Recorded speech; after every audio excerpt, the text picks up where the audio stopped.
घमंडी लड़की versus cab driver. Reena एक बहुत ही घमंडी लड़की थी और जिद्दी भी।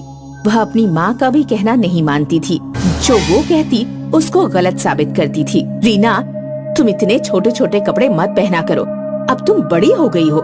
क्या मामी, आप भी कैसी बात करती हो? आपको क्या पता, आजकल यही सब कुछ चलता है। मेरा भी एक स्टैंडर्ड है।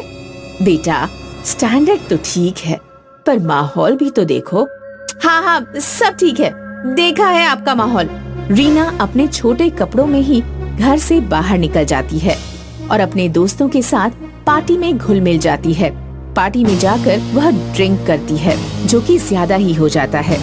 उसे अपना ही होश नहीं रहता और वो नशे में धुत होकर एक कैब वाले को घर जाने के लिए हाथ दिखाती है।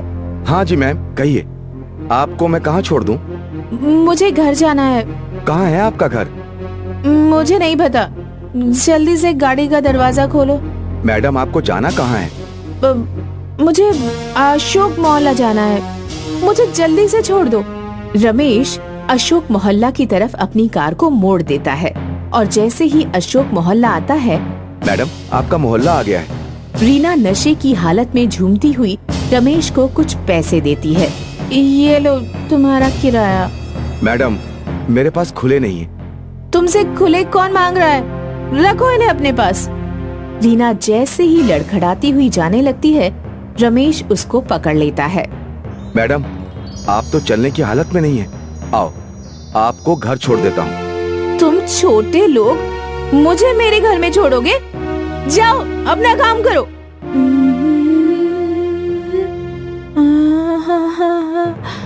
मैडम, सब देख रहे हैं। तो देखने दो। तभी वहाँ एक बारात आ रही होती है। रीना बारात में गाड़ी के ऊपर नाचना शुरू कर देती है। मैडम, आप नाच किस लिए रही हो? चलो घर चलो, आओ गाड़ी से उतरो। आज मेरी शादी है ना, तो मेरा नाचना तो बनता ही है ना?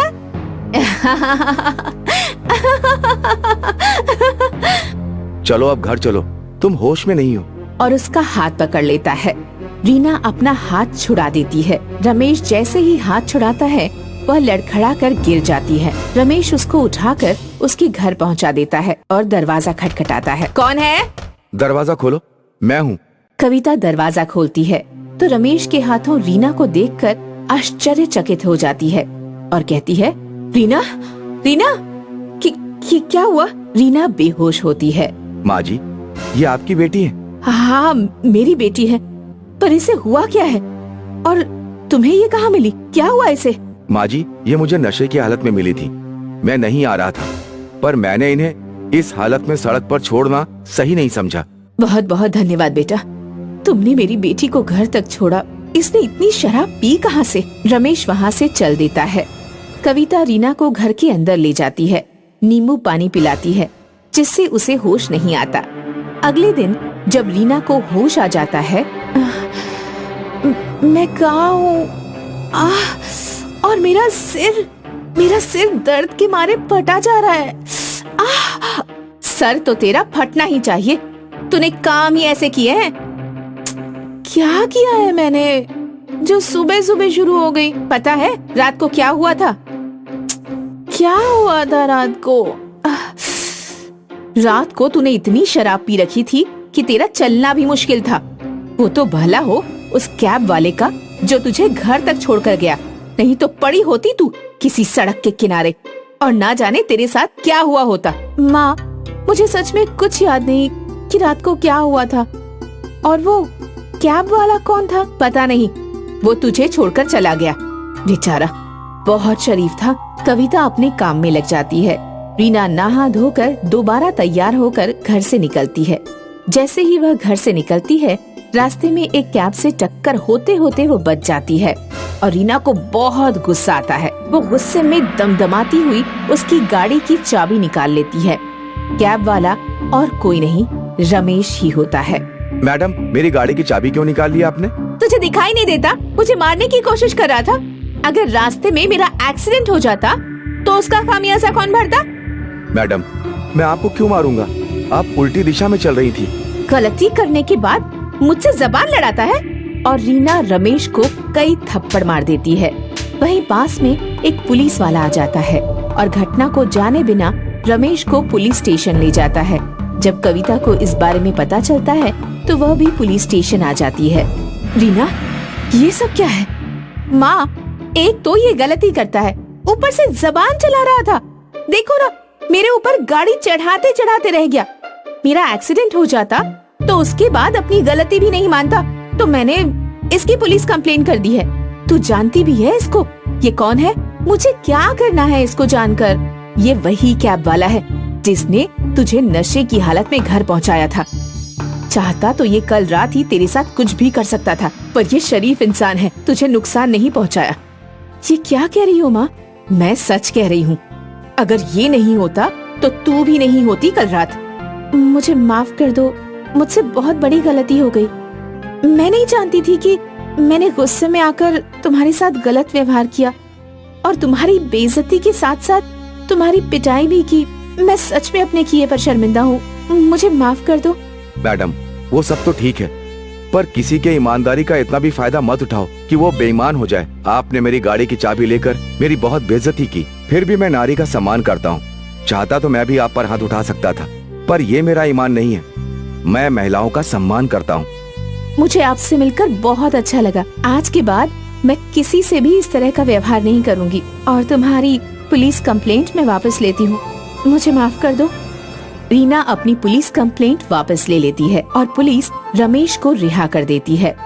अब रीना का हृदय परिवर्तन हो जाता है और वह अपनी माँ के अनुसार ढल जाती है, जिससे वह बहुत ही अच्छी लड़की बन जाती है। और ये देखकर कविता भी खुश रहती है। एक शहर में आलोक रहता है। आलोक एक बड़ा बिजनेसमैन है। आलोक की एक बेटी है जिसका नाम नेहा है।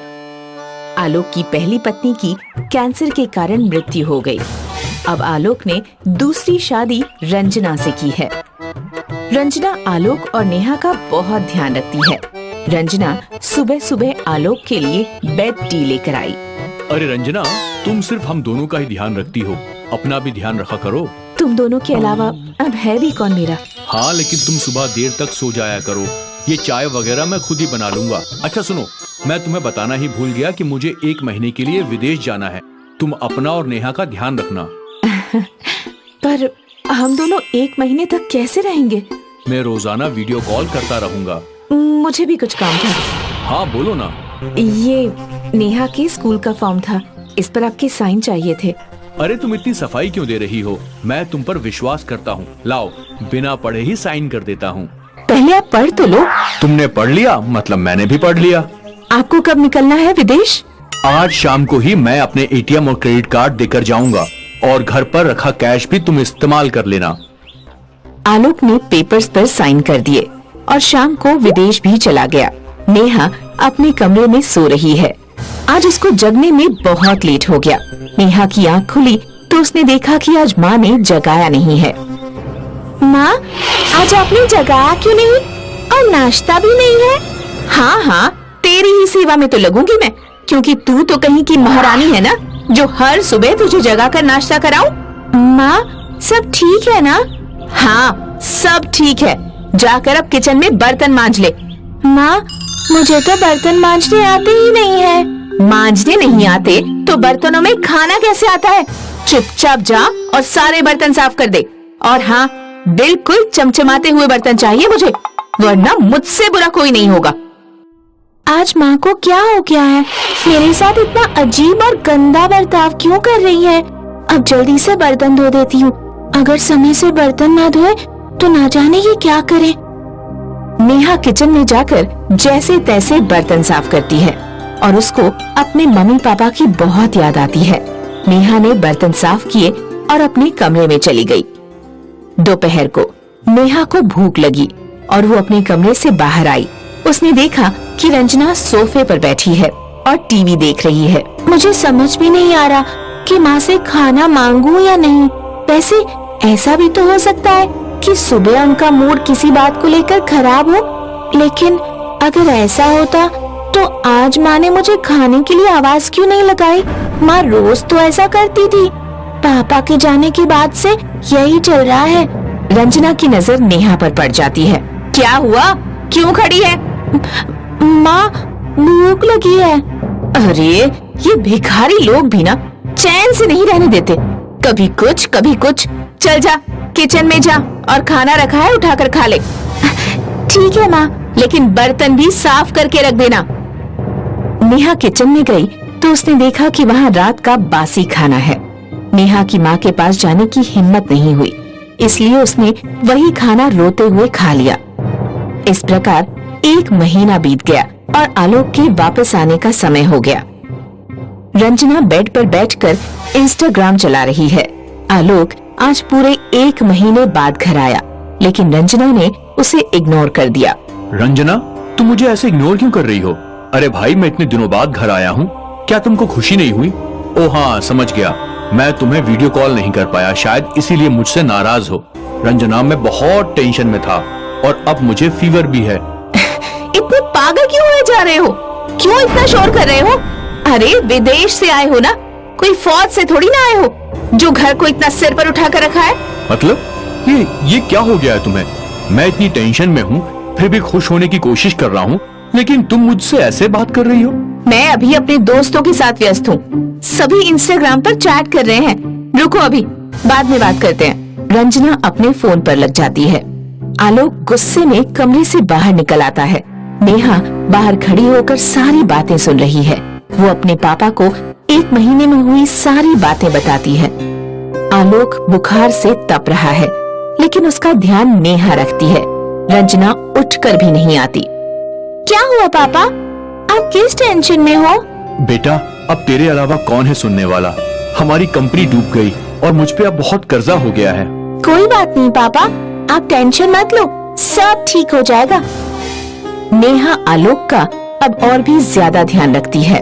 नेहा अपने टैबलेट में ऑनलाइन क्लासेस ले रही है। आलोक भी वहीं बैठा है। तभी वहाँ रंजना आती है। जब देखो तब इंटरनेट खत्म करती रहती है। किचन में काम पड़ा है, ये भी नहीं कि उसे देख लूं, क्योंकि तेरे बाप ने ही तो करवाया है ना रिचार्ज। रंजना, ये कौन सी तमीज है बच्चों से बात करने की? और रिचार्ज मैं नहीं कराता तो कौन कराता है? अब ये घर भी बेच रहा हूँ मैं। भिखारी लोग, तुम्हारे पास घर होगा तभी तो बेचोगे। क्या तुम जानते नहीं कि ये घर मेरा है? मैं कितनी अमीर हूँ तुम्हें अंदाजा भी नहीं है। और तुम्हारा बिजनेस, वो तो डूब गया है, मुझे सब पता है। अब तुम दोनों बाप बेटी गरीब हो। ओहो, तो तुम्हारा व्यवहार अचानक से बदलने का कारण ये है। चलो, अच्छा हुआ कि तुम्हारा असली चेहरा मेरे सामने आ गया। तो सुनो मैडम, जिस दिन तुमने मुझसे पेपर साइन करवाए थे, मुझे पता था कि वो पेपर्स मेरे प्रॉपर्टी के हैं और मैं विदेश नहीं गया था, इसीलिए मैंने वीडियो कॉल नहीं की। मैं तुम्हें बताना चाहता हूँ कि ये घर पहले ही मैं भारत सरकार को गिरवी रख चुका हूँ। अब तुम्हारे पास कुछ नहीं है और नेहा ने जासूसी करके सारे सबूत इकट्ठा कर लिए हैं, जिसकी वजह से तुम्हें अब जेल भी हो सकती है। मैं और नेहा अब यहाँ से जा रहे हैं। रंजना वहीं खड़ी रह जाती है। उसको समझ में नहीं आता कि अब वो क्या करे। नेहा अपने पिता के साथ वहाँ से चली जाती है।